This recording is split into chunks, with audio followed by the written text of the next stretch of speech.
Hello, everyone. The Blazers Breakdown is back with the Oregonians, Joe Freeman, and myself, Aaron Fentress. We are back today because yesterday we did an hour-long show where we talked about the NBA draft and we poured all this knowledge out of our heads. And then a few hours later, Neil O'Shea pulled off a major trade, which just pretty much erased everything we talked about the draft because he traded the number 16 pick in the draft on Wednesday as part of a deal to acquire Robert Covington, a major move for Neil O'Shea. And we're going to start right there, Freeman and I, with the fact, before we dive into Covington and what he's going to mean to the team, does he make them a contender, all his strengths and the weaknesses, and also we're going to talk about Rodney Hood and the fact that he opted out of his contract. We're going to get to all of that. But first, I want to start with the fact that Neil O'Shea, a guy who loves him some draft picks, who loves acquiring young talent, who loves to develop young talent. They've got a lot of young guys on the roster right now.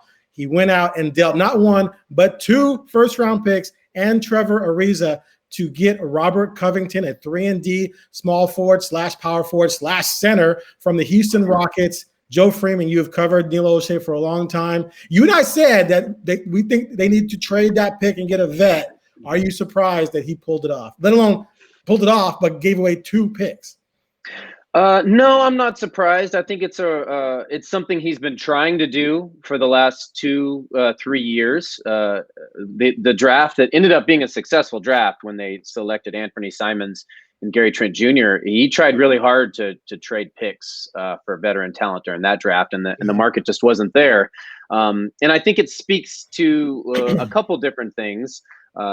One thing we talked about yesterday is this is not a very good draft. It's not a very deep draft. There's no top end, there's not a projection to be a top end difference making talent, especially at 16. Right. So that's part of it. The other part is this is where this franchise is now. They're in win now mode. And you're looking at Damian Lillard, as you talked about, where his career arc is, and it's up here, but it's going to soon start going down on that arc. You've got CJ McCollum. They are 30 and 29 respectively. Robert Covington, 29, turning 30 in December. He fits perfectly with them and kind of clears up the Trevor Ariza situation too. They basically traded Trevor Ariza and 2 picks for a better, younger player and someone they control for 2 years. He's on a reasonable $12 to $13 million contract this year and next year. That's a great bargain for an NBA starter, particularly one who's a noted defender and who can shoot the 3. So 2 traits the Blazers desperately wanted to add. And, as far as Neil O'Shea and the draft, trading away picks and all that, you gave up the 16th pick in a meh draft. Right. And next year, assuming the Blazers are a 4, 5, 6 seed or whatever they are, however far they go, they're a playoff contender. And I think a legit, upper mid-tier Western Conference echelon team, that pick's not going to be that great anyway next year. So, it was time to pounce. The deal was there. And I personally don't think he gave up too much. Yeah, and we're in agreement on that. And I saw some people on Twitter complaining, why do you have to give up 2? Why do you have to give up 2? Well, if you're Houston, why are you going to give up Covington for 1 first-round pick? And I just did a little research just for funsies, and I went back and I looked at all the 16th picks dating back to 1980. Okay, now Nurkic was a 16th pick. Vucevic, Maurice Spates had a 12-year career as a backup. Nick Young was a solid scorer. Ron Artest was pretty good. And then John Stockton's the Hall of Famer. Now, there might have been some names, the 34 names that, I didn't recognize them, so I figured I wasn't missing. You know what I mean? It's like, if I don't recognize your name, I've been following the NBA. You probably weren't that great. Maybe there are a few gems in there I missed, but think about that. I named 6. Let's say there are 3 I missed out of 40 picks at number 16. So those are the odds you have of getting someone really good or getting someone just as good as Covington. And then, like you said, if they're good, next year's pick's going to be in the 20s. Well, I looked at the 20s. The Blazers took Simons and Nasir Little in the 20s, 24, 25. Jury's out on those guys.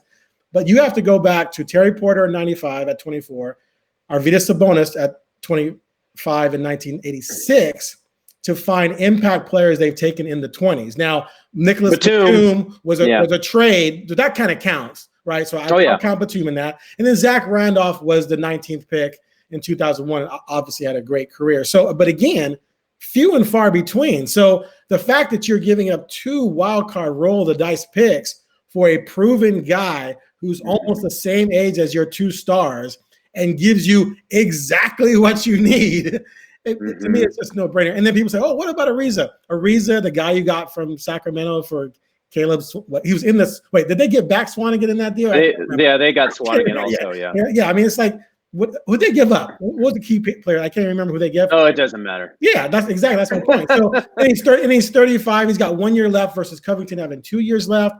Ariza's.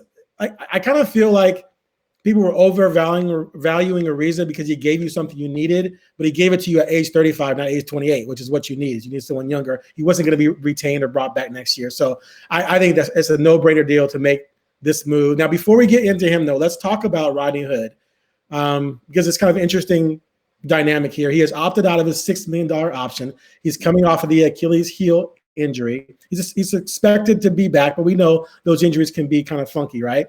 But there's a lot of speculation out there that he opted out because they're probably going to re-sign him. Do you think that's likely? I would bet that it happens at this point.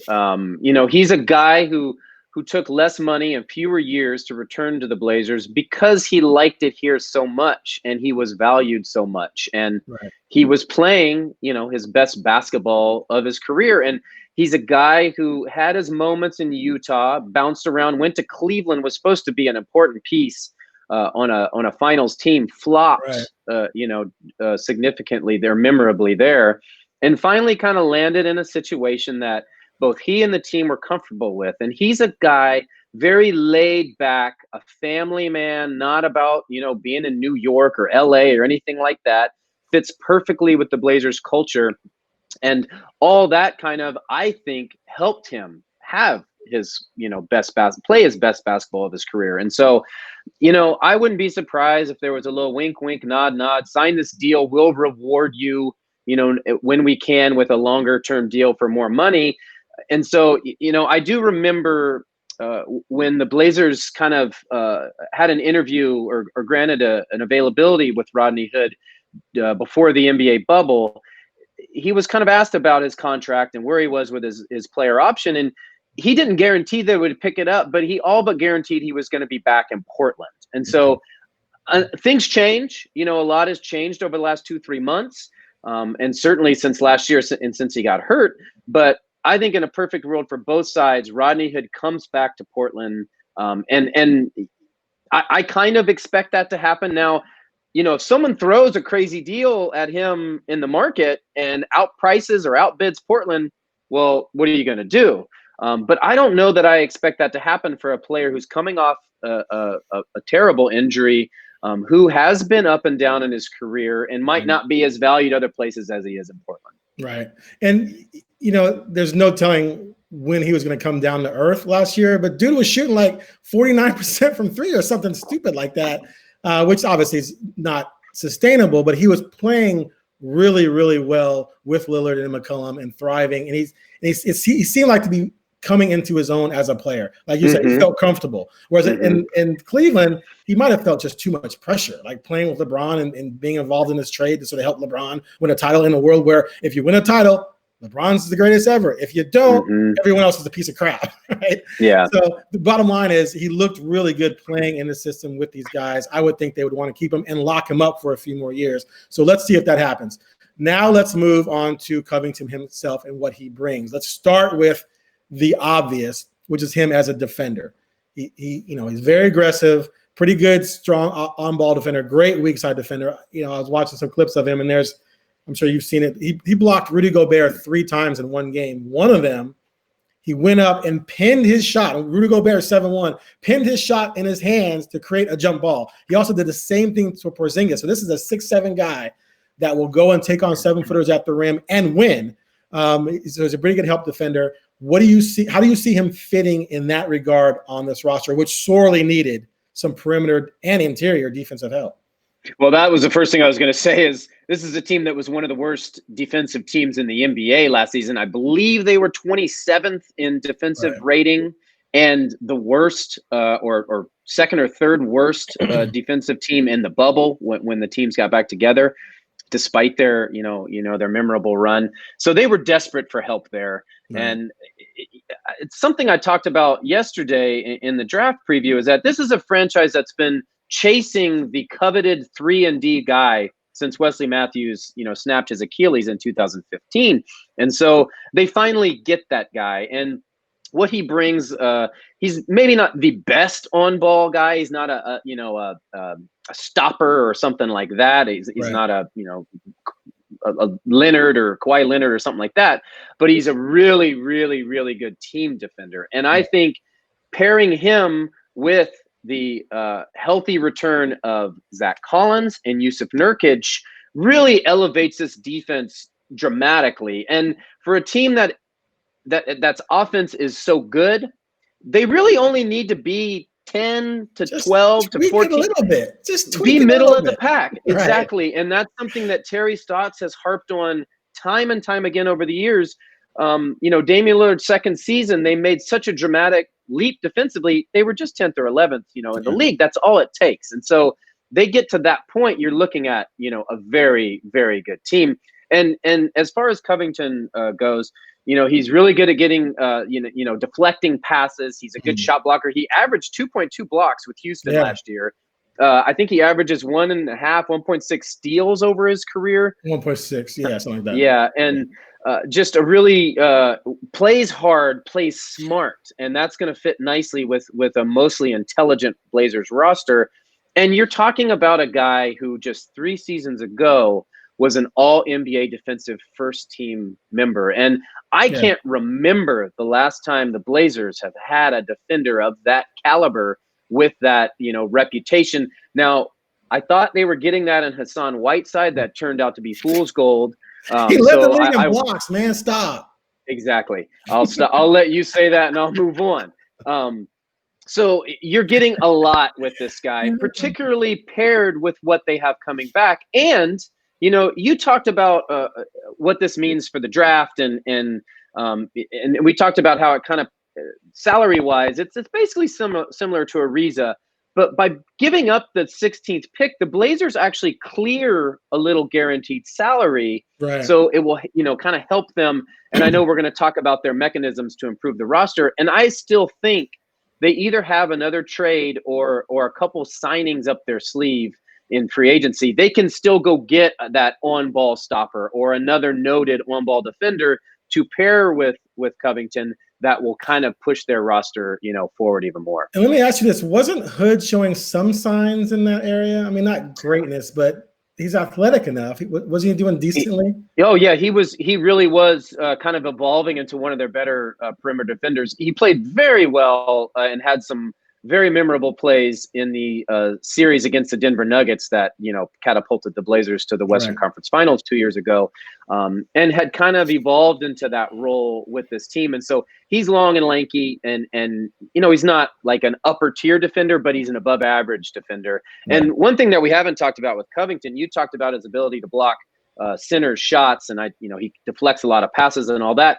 He's got a 7'2" wingspan. Mm-hmm. He's 6'7" with that wingspan. So he plays a lot bigger even than he appears. And that's why, with Houston, he was so valuable, because they played the ridiculous small lineup in which many times he had to play center. Yeah. And I know we're going to talk about his versatility, and maybe we could pivot to that next. But what he does, he allows Terry Stotts to play him at the 3, at the 4. And I don't think they need him at the 5 with what they have on their roster, but just gives him even more roster flexibility. Yeah, definitely. Yeah, we'll definitely get the versatility as we discuss his overall role. But before we get to that, let's go to his 3-point shooting, which is the other part of this. He's been a little streaky. He struggled with Houston, only shooting 31% when they acquired him. He shot 34% with Minnesota before the trade, finished at 33. But for the most part, for his career, in 7 years, he's only been under 35 twice. He's been over 46 4 times, with a high of 38 and 37. If they get 36 and a half from him as a spot-up 3-point shooter, they're going to be pretty happy with that, don't you think? Absolutely. And when you look at how their roster and their starting lineup's constructed, Damian Lillard and CJ McCollum take so much pressure and attract or off the other guys, because they draw so much attention from the opposing defenses. And then you add Yusuf Nurkic with his passing ability and playmaking ability and scoring ability in the post. I think Covington's going to get as much, if not more, open looks than he's ever gotten in his career. And, I just dusting off the cobwebs of watching him play over the years, he's had some notable shooting nights against the Blazers when he was in Philadelphia and when he was in Minnesota. So he's a guy who has the ability to fill it up and have some big stretches. And for Dame and CJ, they just need the threat of a guy who can shoot 35-40% out there. So not only will he get open looks, but as he starts to hit them, it'll open things up for the Blazers, which is just so important to their offense. I mean, they thought they were getting this kind of a player, not quite to the caliber, but a similar kind of a guy last year in Kent Bazemore, who totally flopped, and teams left him wide open and dared him to shoot, and he couldn't do it. So, if he can be more consistent, say, than a Mo Harkless or an Al-Farouq Aminu, the Blazers, it's an overwhelming win for them. And I think he will be in this system. One of the things I noticed in watching some of his Houston highlights, as a matter of fact, there's one video, and I posted it in my Oregon Live story about Covington, where it shows every one of his three-pointers. And, dude, he shot 100%. One of those highlight videos again where someone shoots 100%. It was amazing. It's like one of your draft picks, Aaron Nesmith. Yeah, exactly. They're just perfect. They're all going to be stars. But one thing that was noticeable is how fearless he is in taking it. He's not just a guy who has to be wide open. Like there's a three he nailed from the corner with Anthony Davis right in his face. There's other clips of guys who are right on him, and he'll just give him a little look and just pull up right in their face because he's 6'7" and he has that long reach. He can shoot over people. So he's a fearless three-point shooter as well. Okay, let's get into the versatility of him before. Well, actually, let's go weaknesses first, and then get into the overall versatility. If there are weaknesses, so here's how I sort of look at it. I've been big on the Blazers getting Paul George. I think Paul George would be absolutely the perfect fit for this team. Covington gives you the D that Paul George provides, close to it at least. Paul George is a 6-time all-defensive player, so at least he's a good defender, not quite Paul George. And then he gives you the three-point shooting, which Paul George is a little bit better in that area. But the areas where Paul George is just way better, period, is creating his own shot as a mid-range shooter, which Covington is not great at, taking people off the dribble, which is something Covington is not amazing at. He's kind of a one-trick pony on defense. He can finish on the fast break. He can do those things, but he's not a guy who's going to create offense. He's not a great playmaker. He's not out setting people up for a dime pass or something like that. Do you think any of that is going to be an issue with this team, or do you think that because you get all of that from Dame, from CJ, maybe from Hood, that just having him focus on being that spot-up three-point shooter and using a lot of his energy on defense is going to mean that all that other stuff doesn't matter? I don't think they need him to do that per se. And I think one thing that was exposed in the bubble against the Lakers in the playoffs is that this team needs another guy who can create and facilitate and kind of, handle the ball when Dame and CJ are drawing a lot of defensive pressure. And so I still think they need to add a guy like that, and not a star, but someone who can come in and do that. And I think they need to do that in free agency.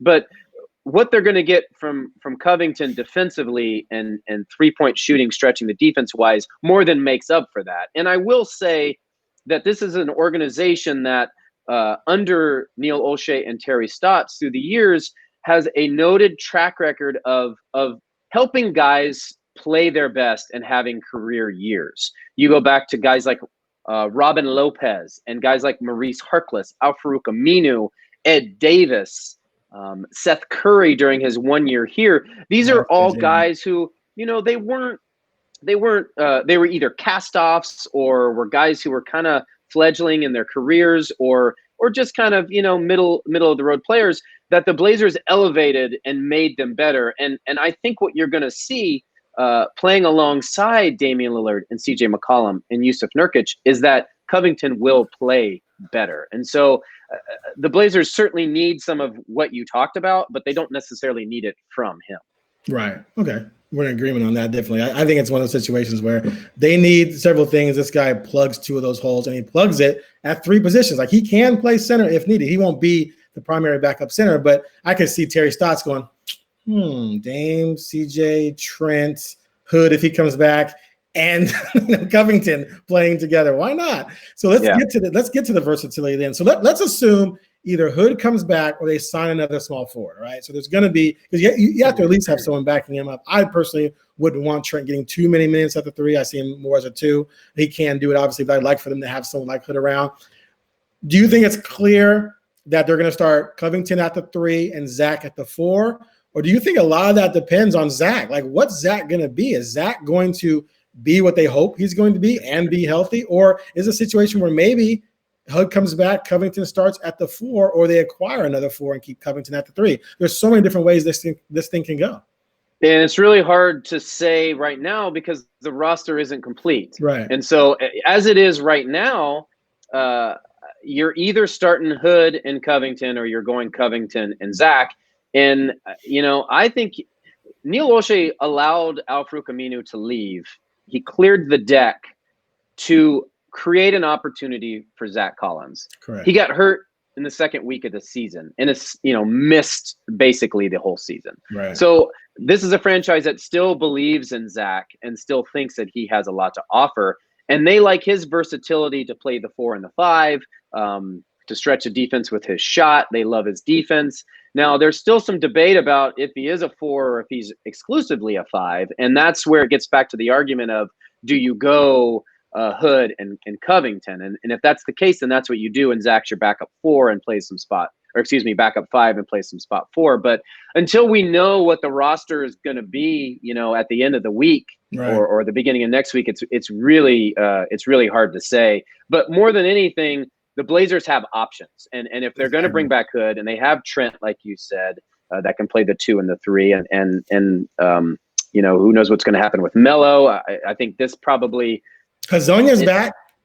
Yeah, right, exactly. Hazonia's back. What? Go on. He was a 5th pick, dude. He was a 5th pick. Can you believe that? Who picked him? I can't remember. Orlando. It was the Knicks, wasn't it? I can't remember. Well, maybe it was early. Yeah, it doesn't matter. Either way, it was a wasted pick. Yeah. So, boy, you really took me off track. Sorry, dropping Hazonia on me mid-sentence. You were like, who? Who? Yeah. Wait. No, why did they sign him? He's a good guy and he's talented. He just hasn't put it together. Let's not be mean. He's a really good guy, but he's not necessarily good at basketball. So when you're looking at the roster, there's a lot of versatility, and I think this does open the door for, in a perfect world, if you're looking at Joe Freeman's dream of who they could sign, a Jay Crowder or someone like that would be. I've seen people mention him. Yeah, be a perfect addition. And there's been in the past when I've really been enamored with a guy like Chris Middleton or a guy like Robert Covington. They have that guy. So if they could add another strong on-ball defender who's a kind of a grimy, tough player like a Jay Crowder, boy, it's a home run of an offseason. Now, we don't know what's going to happen if he's available or where he's looking to go and so on and so forth. But a guy like that, I think adding him would clear up a lot of the problems the Blazers have and just be a strong addition. Okay. I think we've exhausted Covington. It's good. We both agree it's a good addition. But I do have one more question before we get to our closing, which we're going to talk about Carmelo. And we have a viewer question about Carmelo and Whiteside. But how much closer, if at all, does this make Portland a contender? Well, we don't know how the roster. Well, yeah, I'm just saying this move, assuming everything else is going to fall into place, at least status quo in terms of level. How does adding him to the mix make them closer? Does it make them closer? Yeah, of course it makes them closer. And we don't know what every other roster is going to look like at the end of the week. So it's a bit early to say. But to answer the question, yes, it pushes them closer. And it really does shore up just an important need that they've desperately been chasing for that 3-and-D guy, a consistent, reliable guy that they control for the next 2 years, who's on the same timeline as their two superstar guard tandem. So it gets them closer. There's still work to be done. And, it directly impacts Houston, which helps too. And Houston's a mess anyway. So they're going to fall back probably from, this ridiculously loaded Western Conference in which we've seen Phoenix get better, over the last couple of days. And we could go on down the list of how just uber talented and deep the conference is. So the job is not easier, and it won't be easier, but it has been made easier with Covington's addition. What do you think? Yeah, I had a conversation about this with Canzano last night, and he was like, this is before the trade, and he was like, man, I can see this team not making it. Like, we were listing the teams, And I was like, I think they're going to make the playoffs because I think having Nurk for the full season is going to change what we saw last year before the bubble, and that he makes them a playoff team. Like, I still don't believe that they're going to fall. You know, I see them winning 45 to 50 games with everything intact next year. I think that gets you in. But the addition of Covington, I think, takes them out of the bubble of that discussion. It's not a could they not make the playoffs? It's they're a playoff team. I don't believe, though, it pushes them to being a contender. Like, I don't think they still match up with what Golden State's going to be if Steph and Clay are healthy and they got the number 2 pick. They're not going to match up with the Lakers still. They got Schroeder now with going along with LeBron and Anthony Davis. Dallas is coming. So I don't think they could beat even the Nets with Kyrie and Durant, assuming they put everything together, or even Boston. That would be pretty tough. So I don't think that puts them that much close. It gives them like one step firmly into the playoffs, but doesn't make them a true title contender. It's just a nice, strategic, small market, wise, smart, intelligent move, but it doesn't net them a championship run. But like you said, they're not done. They're not done. And not done. One thing it does, the next move, moving those chess pieces around, is the question of what it means for Carmelo Anthony. And you know, I think it more than any, it really kind of signals that they're going to go away from Carmelo Anthony. And you know, it's hard to imagine a starting role for him now. And as I've said yesterday, and as I've said time and time again, I don't think Carmelo's a guy right now who wants to fill a backup role or a second tier role. I think he really believes that he's an NBA starter and still wants to be. Now, we'll see what happens if Lakers. Hey, seriously, it could happen. It really could. You know, and he said all the right things, and I was floored by how overt he was about his desire to return to Portland and how good his experience was. Right. But you know, it's tough to say how that will work, and I think this trade makes that return less likely. Yes. Yeah, I don't disagree with you. I do wonder, since he was pretty much he was out of the league. Like, he had no team when Portland brought him in. So I wonder if he did enough to make another team say, we'll make you a starter. Like, to me, I don't think a contender is going to make him a starter. And I think a bad team is going to be like, why am I going to start 36-year-old Carmelo when I probably just drafted some guys in the last few years that I should be playing instead of him? So I'd be shocked if he went to a bad, or that he even want to go to a bad team. To me, if I'm him and I know I can't start for a contender or like a top 8 team, I'd rather play in Portland and be a backup and get 20 minutes a night if I got that, than go to a bad team and start. Don't you think? At 30, I agree 100%. If he was, you know, so happy here and he enjoyed the fit and the situation so much, and it, you know, at a level of appreciation for an organization that threw him a bone and resurrected his career. Now, it worked out for them too. They needed him as much as he needed them, or they needed him as much as he needed them. But you know, NBA players are very mercurial, Aaron, and they do things that oftentimes defy reason. So it's tough to say what he's gonna. Yeah, it's tough to say what he's gonna prioritize in his search moving forward. But I will say this: if he is willing to accept a backup role, and you know, maybe he's a guy who is a closing player too. You know, just because you don't start doesn't mean you don't finish, as the old adage goes. But the Blazers could do a lot worse than him if he's looking to fill a lesser tier role. But it's just, you know, with this trade, it just seems again more unlikely that he comes back. I hear you. Okay, and then we have a question we're going to close out with. Someone asks, is it possible for the Blazers to do a sign and trade with Whiteside or Melo?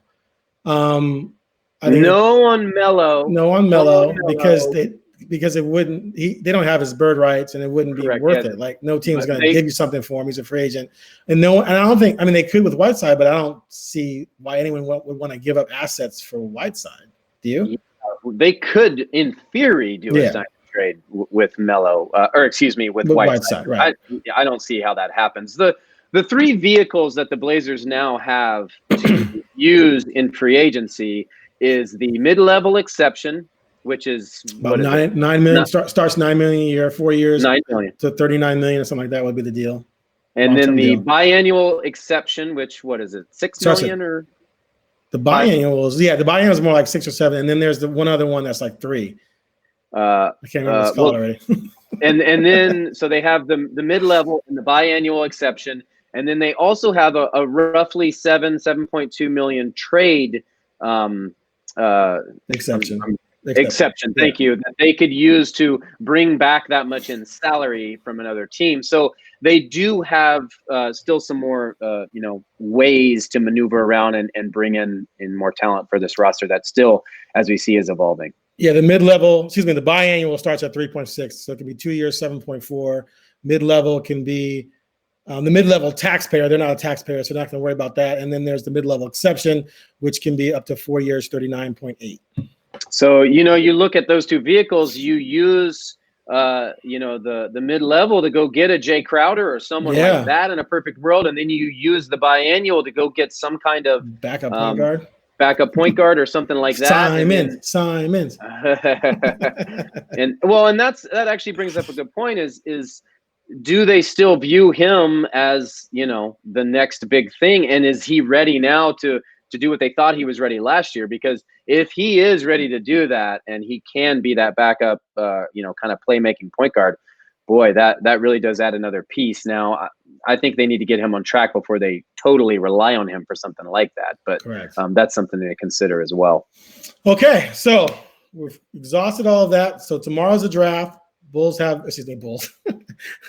a Bulls fan. Dang. Gave it away. Bulls have the 4th pick, so I'm excited about that. But I don't have to work as much because the Blazers only have 1 pick, and that's in the 2nd round, 46th overall. And then on Friday evening, or like 12:01, so basically Saturday morning, free agency begins. They can start signing players on Sunday. So we will circle back and do a free agency preview for the Blazers based on what they do in the draft. Who knows? Maybe they're going to trade Simons for a lottery pick. I don't know. At this point, you never know what's going to happen. And we'll take a longer look at sort of what they can do in free agency to further make this team a potential contender.